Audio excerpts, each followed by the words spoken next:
Hello, everybody, and welcome to Disassembly Required. As always, my name is Jolene, and I'll be your host. Now, I would like to apologize as I meant for this episode to go up last week. However, something went wrong with the audio, and so I had to re-record it, and so here we are. So, in honor of Black History Month, I wanted to talk about the history of black characters in comic books. Now, of course, comics and cartoons and all that sort of art has been used pretty much forever. And as more inventions came along, like the printing press, of course, it became more accessible to be able to print nice little leaflets or things in a newspaper as opposed to having to make a large, ornate mural.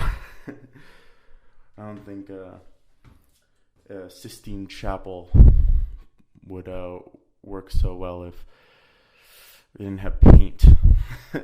You get the idea. But of course, many early comic books that we know today have stemmed from companies that began in the early 20th century. DC, Marvel, all that kind of wonderful stuff.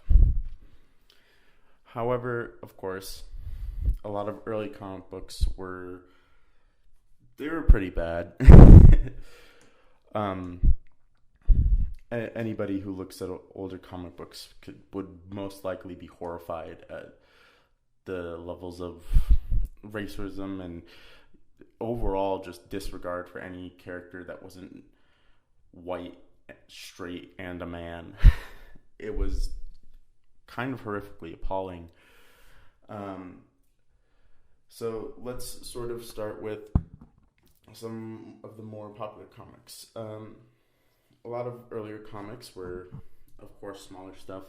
Detective stories, some horror stories started to pop up in the later, like early to mid, probably about like 40s to 50s. Horror comics started to become more popular. However, that got dashed with the Comics Code. But overall, if there was a comic, the main character, and it was going to be white, that was kind of just the given thing for the time. However, of course, there's always is subject to change. As we'll soon talk about. But early comic books like Captain America even weren't immune to aspects of racism, of course. Captain America, there was a lot of racism regarding the Second World War against the Japanese, for instance. I know this is a bit off topic, but it's still giving some context to the situation. There was a lot of racism towards the Japanese during the period of World War II, and that was very prevalent in early Captain America comics. Even in, I think, an old Superman comic, there was a lot of that. Well, everyone loves DC Comics, so we could start there for a hot second. In what it was then known as America's Greatest Comics, that was the name of the line, number 2, it was introduced that the character of Captain Marvel, who is now known as Shazam, and this was in the year of 1942, specifically in February, doesn't really have any other bearing on the situation, but you get the idea. In February 1942, it was introduced that Captain Marvel owned a slave. And he was essentially the most extreme racial stereotype you could think of at the time. His art was completely different from Captain Marvel's. He looked like a minstrel show sort of depiction of what a black person looks like. And anybody who would look back at that could see just how horrible just that idea was. but even just the fact that it was made was incredible. Even though at the time, even for the time, it feels a little insane. Just from 1942 to have something that like blatantly racist and would now have been a mainstream comic, because Captain Marvel, is now known as Shazam, is a very mainstream character now, especially after the movie. And his friend was named, well, I say his friend, his slave was named Steamboat, which is, incredibly peculiar. Just the whole line of it is, it's so bad. I'm just looking at it right now, and it's hard just to figure out words and how to put just how uncomfortable it is to see. However, it wasn't necessarily all bad. As comics started to go on, more people started to be able to get a bit more of a voice. In 1947, a line of comics was published by black writers and artists, which was called All Negro Comics, which of course is a bit of that's not a good name. It's not a good name. At the time, it was of course probably fine for them, but the company essentially used the fact that it was produced by black writers and black cartoonists as an excuse to have the characters be, the villains at least, be racist depictions of African American people. However, one of the main characters was actually a pretty decent depiction. Aside from the name, his name was Ace Harlem, and he was a police detective. And he actually was a capable detective in the comics he appeared in, which is extraordinarily different for the time because of how much, of course, as I mentioned earlier, how racist early comics were. So jumping to 9 years later, there was a famous sci-fi comic. The line of comics was called Incredible Science Fiction, and this specific story was called Judgment Day. In this story, an astronaut from the Galactic Republic visits a planet which is inhabited by robots. Now, on this planet, the robots he finds are segregated by color, even though that the robots function exactly the same no matter what color they are, and they are essentially the same no matter whether or not they are. I believe it's blue and orange. Yeah, it's blue and orange, as I wrote on my notes. They're the same, and because of this segregation that he finds on this planet, he determines that it is inappropriate for the planet to be admitted into the Galactic Republic. The comic ends with him taking off his helmet, as old-timey astronauts often did, and well, I guess modern astronauts too, but a lot of sci-fi now, you don't really see those crazy big spacesuits like you used to. But he takes off his helmet, and it reveals, and I think it's the second and the last panel of the comic, the second to last and the last panel, that he is in fact a black man.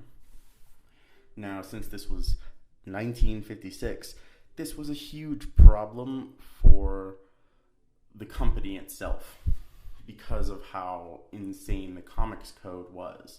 The Comics Code Authority was essentially this group who would police what could and could not be in comics. They determined who could be main characters, what the stories could be, if there was violence, how much violence it could be, who the violence should be directed towards. You get the idea. It's really a horrible idea for the olden age, but it's still just generally a horrible idea for comics, as it generally stifles creativity. But when it was shown to the company and it made it to the Comics Authority, there was a huge fight. I like the quote from one of the people who worked on the comics. This is when he was calling the judge, quote unquote, who was in charge of making sure that everything was up to the comics code or whatever. And this is a quote from an interview that he did for the book Tales of Terror: The EC Companion, which definitely gives more of an insight to what older horror comics were like. So if you're interested in that, because EC Comics was a huge publisher of non-superhero comics. They now, I think, only do Mad Magazine. But his quote is, "So he said it can't be a black person. So I said, for God's sakes, Judge Murphy, that's the whole point of the goddamn story. So he said, no, it can't be a black. Bill Gaines just called him up later and raised the roof. And finally they said, well, you gotta take the perspiration off. I had the stars glistening and the perspiration on his black skin. Bill said, fuck you, and he hung up." A lot of times even today, when people write stories that they are passionate about the meanings of, nothing's going to stop them from making it the way that they want to. Especially now with the way that the internet is, being able to just publish your own work. Now, the first technical series, actually, with a solo African-American character was called Lobo. It only ran for 2 issues, but it featured a African-American character as a cowboy in the Midwest. Or, I guess, well, in the West. At the time, it probably would have been the Midwest, but, the West. But then as you move into what would more be defined as the Silver Age when you're looking at comic books, or perhaps even the Golden Age when you're considering comic books like DC and Marvel, we get to the first appearance of an actual black character who later became a lot more important, of course, which is Black Panther. He was introduced in 1966. Yeah, in July of 1966, in Marvel's Fantastic Four number 52. And he was, of course, created by Stan Lee and Jack Kirby. And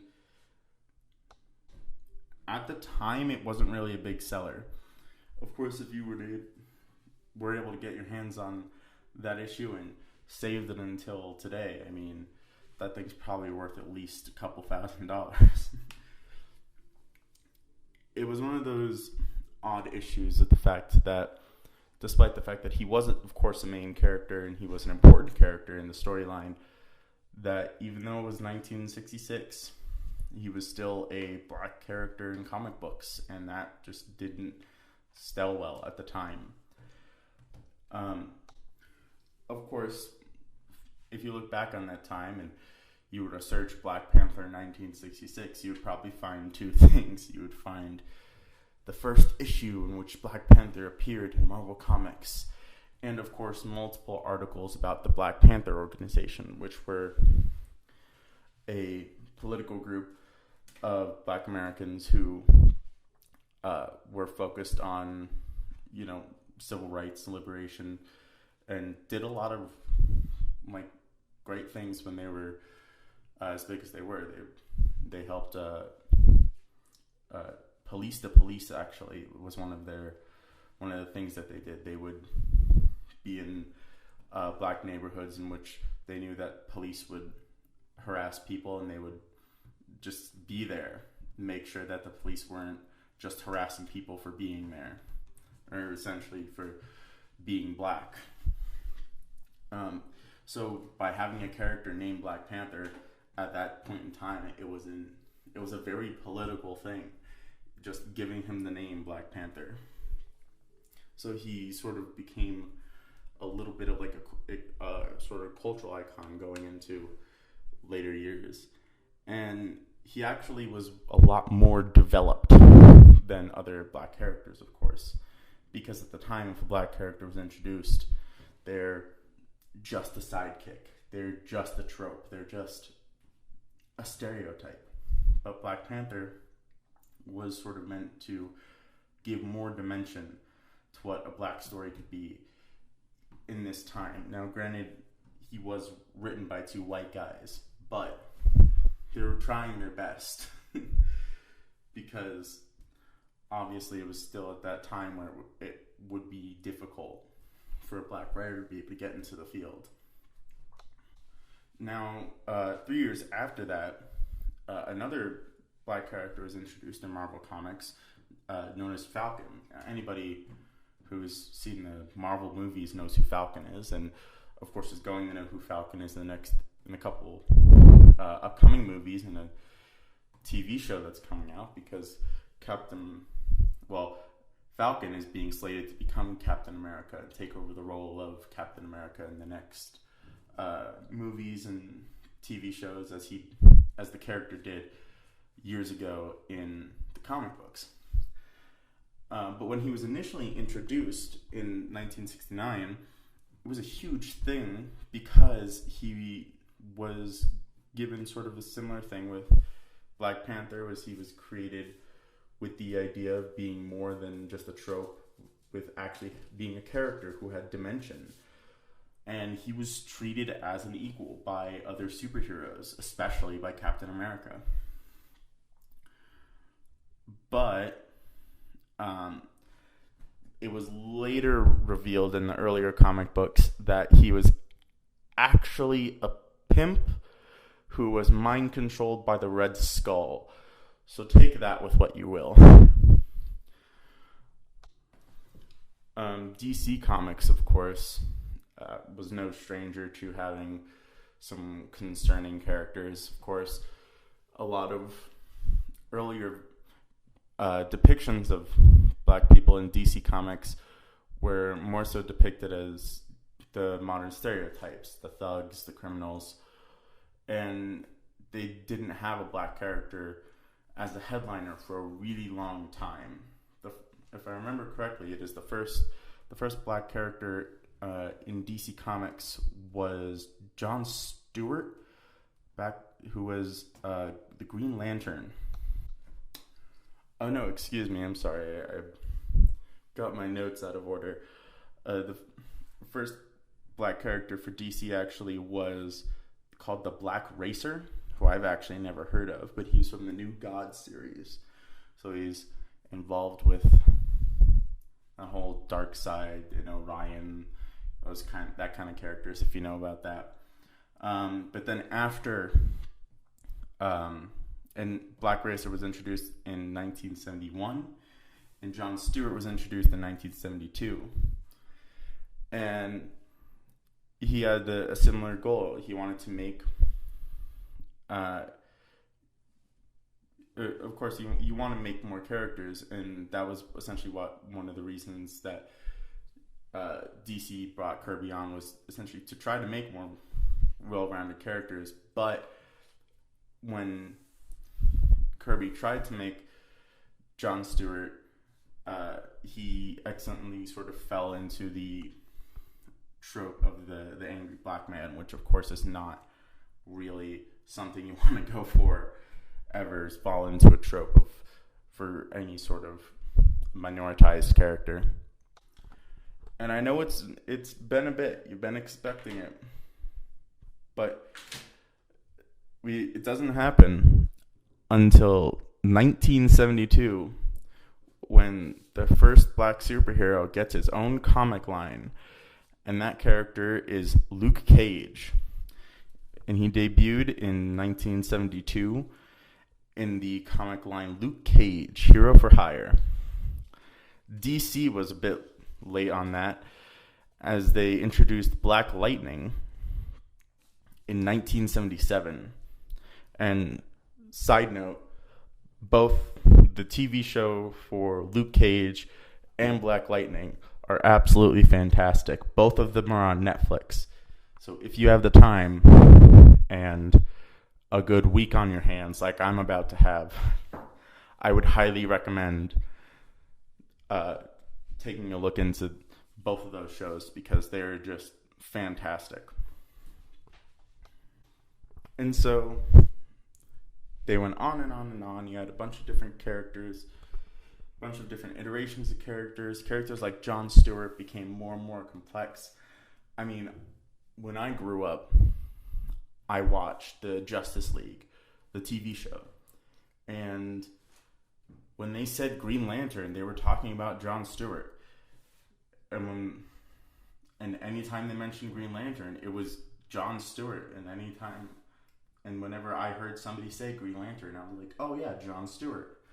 It wasn't until I got to be, I think 13 or 14 that I learned that Jon Stewart wasn't the first person to be called Green Lantern, which was really kind of weird to me because it was something that I grew up with. I mean, when I was a kid, my first favorite superhero was Iron Man. And then I started to read more comics because I was really lucky to be able to have that sort of resource. And then I learned about Black Panther. And I thought Black Panther was the coolest. As little 5-year-old me, Black Panther was my favorite superhero. And I mean, he still is. Black Panther is insanely rad. But superheroes in comics, especially black superheroes or superheroes of color, have a lot of really rough history because of how early stereotypes played into a lot of characters being made. I mean, they tried to...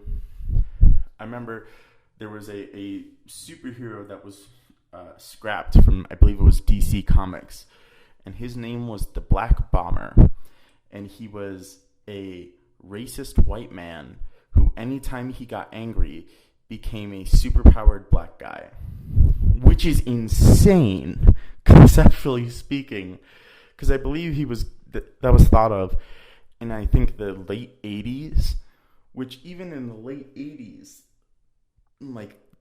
that had to have been considered racist. It's just one of those things where you sit and you read it, you go through an interview or you read through a biography from some comic book creator from the time, and you read that and you're just how did that happen? How did that slip through the cracks of we shouldn't try that? It got to it didn't make it to print until, ironically, years later, when DC introduced the concept of having alternate dimensions, and then they presented a dimension in which everything went extraordinarily horribly, and that character was part of that dimension. So with comics, of course, 70s, 80s, 90s, these black characters are growing, they're becoming more popular. Somehow X-Men stayed relevant as a metaphor for civil rights, despite the fact that quite a few of their characters, like Warpath and Jubilee, are based off of horrible stereotypes of, I think it's Native American people and Chinese people, respectively. Originally speaking, they then, of course, evolved, but that doesn't detract from the fact that originally they were very racist. Another fun fact, if anybody had seen Ant-Man, there's another famous character who was part of the Ant-Man storyline, who was named by the name of Goliath. Early depictions of Goliath all were pretty uniform. However, in 1975, a supporting character by the name of Bill Foster became the new Goliath. However, there was a major difference between the new Goliath and the old Goliath. That being that because, of course, Bill Foster was a black man, he had to be called Black Goliath. Which is still crazy. I always find that to be sort of an odd concept, that the whole naming thing. But one of, if I would have to sort of play favorites in a sense, I'd have to say one of the most well-rounded black superheroes would probably have to be Jefferson Pierce, otherwise known as Black Lightning. Now, Black Lightning is really rad as a character because he was an Olympic athlete who, of course, went to the Olympics and he won. And then years later, he decided to come back to his hometown and become a teacher and, give back to that community. And then, of course, become a superhero. Again, I would highly recommend watching the TV show because they go a lot more. It's a really wonderful portrayal of the character. The name of the actor who plays him is slipping my mind. Cress Williams, that's who it is. Cress Williams does a fantastic job of portraying Black Lightning. And, of course, everyone else in that show is fantastic as well. Now, if we want to talk about a character who's gotten a pretty big bump in the past 20 years, let's talk about Cyborg, who's a major character in early Teen Titans comics. But then there was this subtle shift from anybody who watched Teen Titans in the early 2000s knows just how in-depth and complex Cyborg is as a character and how well he can be handled. But there was a subtle shift between that show and 2 or 3 years ago when they came out with the Justice League movie of Cyborg just being a Teen Titan to being a full-fledged member of the Justice League. From going from being a member of just a small organization of what was originally a bunch of sidekicks or members of other teams to then becoming a member of one of the headlining teams of DC. That is insanely awesome, especially because Cyborg is an incredibly in-depth character. He's very smart, he's extraordinarily educated, partially because of his own personal life, but also because of it's part of his superpowers, as of course a cyborg.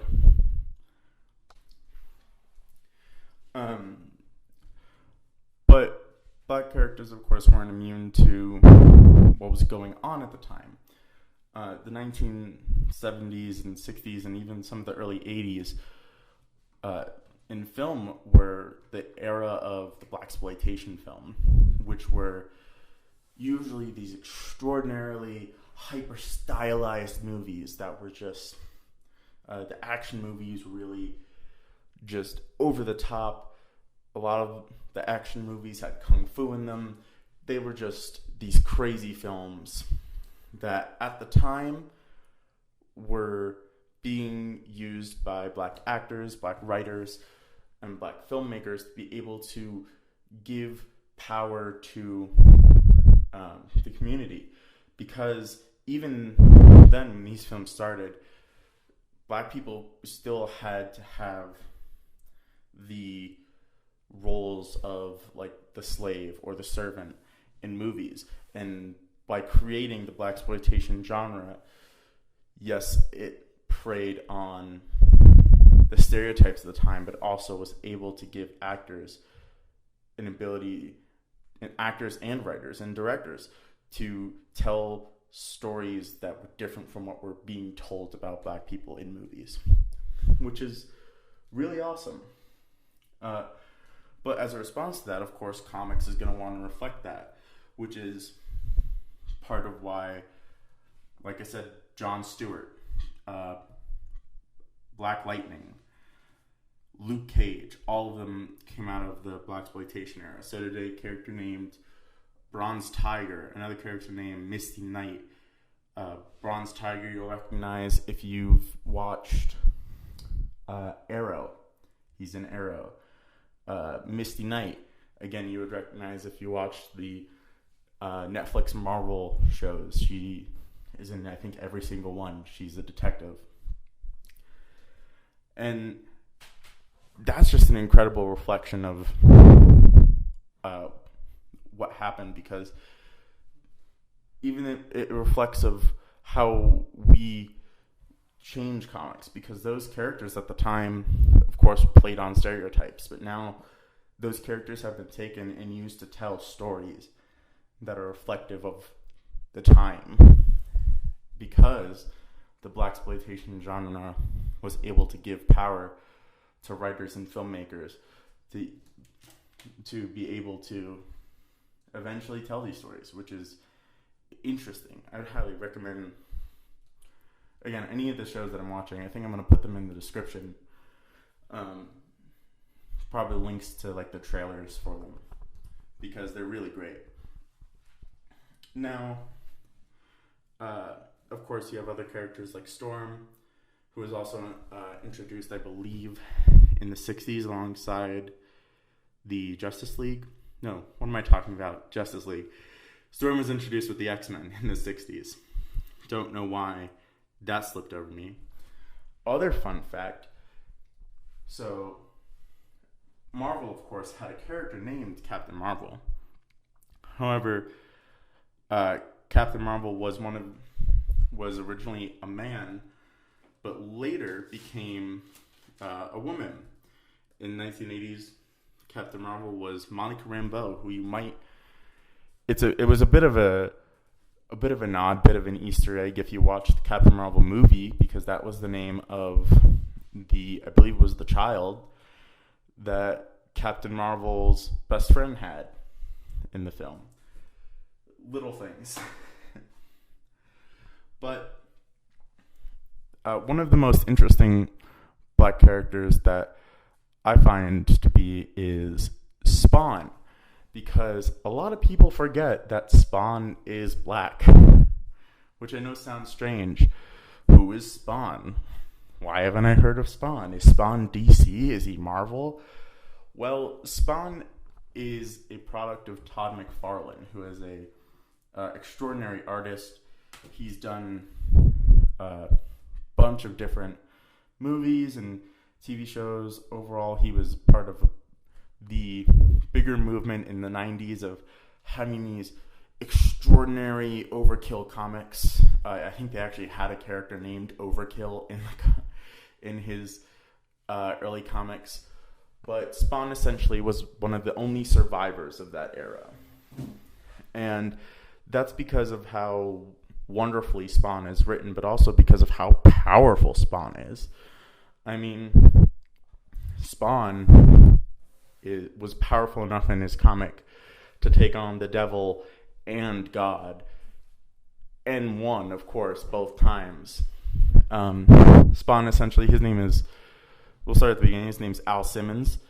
I believe he was introduced in 92, and he's a mercenary who has like a very strong moral fiber, who gets killed by his organization, and he wants to take revenge on them. So he makes a deal with the devil to become a hell spawn, which of course always has unintended repercussions and everything, which results in him being horribly disfigured when he comes back because he was burned to death when he died.